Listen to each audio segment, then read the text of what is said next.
Welcome class 7. It is your next topic of chapter 5 of history. I hope last topic. Okay, तो आप देखो gardens, टम्ब्स and forts. बेटा gardens मतलब जानते ही हो बाग बगीचे. टम्ब्स मतलब होता है बेटा मकबरा और फोर्ट्स मतलब होते हैं किले. तो बेटा जो गार्डन्स हैं, टम्ब्स हैं और फोर्ट्स हैं उसका निर्माण मेडिवल हिस्ट्री से स्टार्ट हुआ. मेडिवल हिस्ट्री से स्टार्ट हुआ गार्डन्स बनाना, टम्ब बनाना और फोर्ट्स बनाना. और कैसे हुआ देखो.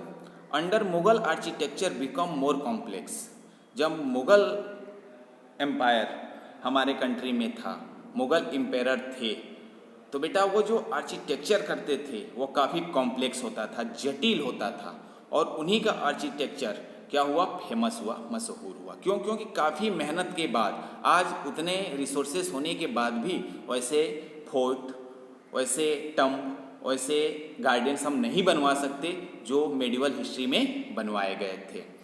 दे were personally interested in literature, art and architecture. और बेटा जो भी मुगल का एम्पायर बनता था, मुगल एम्पायर का जो भी रूलर होता था, वो पर्सनली इंटरेस्ट लेता था कि मैं अपने राज्य में, यानी जब उसकी सत्ता होती थी तो मैं कुछ ऐसे लिटरेचर पे काम करूं, आर्ट पे काम करूं, आर्किटेक्चर पे काम करूं कि लोग हमारी सत्ता खत्म होने के बाद भी हमें याद रखें.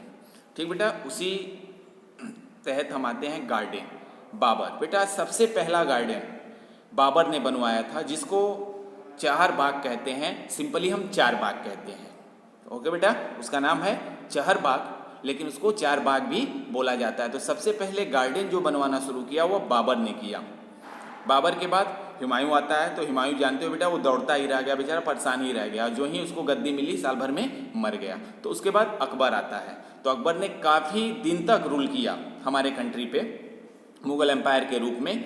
तो बेटा बाबर सबसे पहले गार्डन बनवाना शुरू किया था और उसने चहर बाग यानी चार बाग का निर्माण करवाया था. चार बाग बेटा इसलिए पड़ा कि स्क्वायर को चार पार्ट में करके वो बाग बनाते थे और अधिकतर बाग जो होता था उनके महल के आसपास होता था, ताकि जब वो स्ट्रेस में हो या परेशानी हो तो वो बाग में आराम से घूम सकें. ठीक. नेक्स्ट है बेटा टम्ब. टम्ब्स देख लो. The building was constructed with red sand stone edged with white marbles. बेटा जो टम्ब्स बनवाए जाते थे यानी मकबरा जो बनवाया जाता था वह सैंड स्टोन और वाइट मार्बल से बनवाया जाता था, जो काफ़ी महंगा होता है.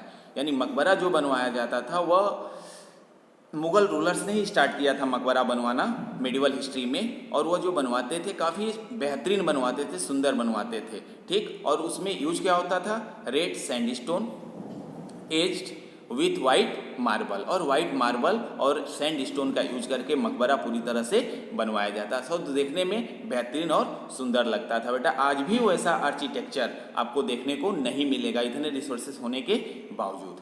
तो बेटा जो गार्डन हैं, टम्ब्स हैं एंड फोर्ट्स हैं, ये मेडिवल हिस्ट्री में स्टार्ट हुए. और आप कह सकते हो कि मुगल एम्पायर जो मुगल रूलर थे उनके द्वारा ये सब काम शुरू किया गया, क्योंकि वो बहुत शौकीन होते थे, उनका पर्सनल इंटरेस्ट होता था ये सब बनवाने में. ठीक. और जो गार्डन्स होते थे बेटा वो अपने महल के आसपास बनवाते थे, और जो टम्ब्स होता था वो किसी के याद में या ऐसे भी वो बनवा देते थे. तो टम्ब्स में बेटा सबसे कॉस्टली मटेरियल यूज होता था सैंडस्टोन और वाइट मार्बल. क्लियर बेटा. नेक्स्ट बेटा fort. So the connection between royal justice and the imperial court. बेटा फोर्ट का निर्माण जब उन्होंने कराया या फोर्ट का निर्माण जब कराना शुरू किया उन्होंने, सबसे पहले आई होप अकबर के बाद शाहजहां ने एक्चुअली फोर्ट का निर्माण करवाना शुरू किया था. बेटा एक्चुअली जो फोर्ट हम कहते हैं उसने वह शाहजहां ने बनवाना शुरू किया था. और इस क्या माना जाता था, उसको इंपेरियल कोर्ट माना जाता था. जो फोर्ट होता था उसे इंपेरियल कोर्ट माना जाता था. और लोगों के दिमाग में ये बातें चलती थी कि वहाँ पे जाने के बाद हमको जो जस्टिस है वो एकदम करेक्ट मिलेगा, वहाँ पे कोई भी गलत काम नहीं होगा.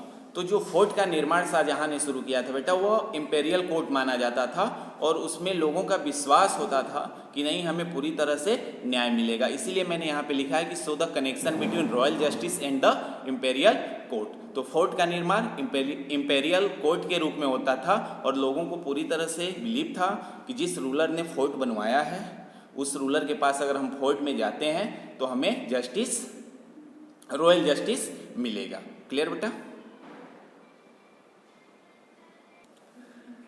बेटा इस प्रकार आपका चैप्टर 5 ऑफ हिस्ट्री का चैप्टर 5 एंड हो गया। अगर इसमें कोई प्रॉब्लम आती है तो आप डायरेक्टली मुझे कॉल करके आप पूछ सकते हो, या व्हाट्सएप ग्रुप में भी मैसेज करके पूछ सकते हो कि सर ये टॉपिक नहीं समझ में आया, फिर से आप बता दीजिए, मैं उसे क्लियर कर दूंगा। ओके बेटा, धन्यवाद।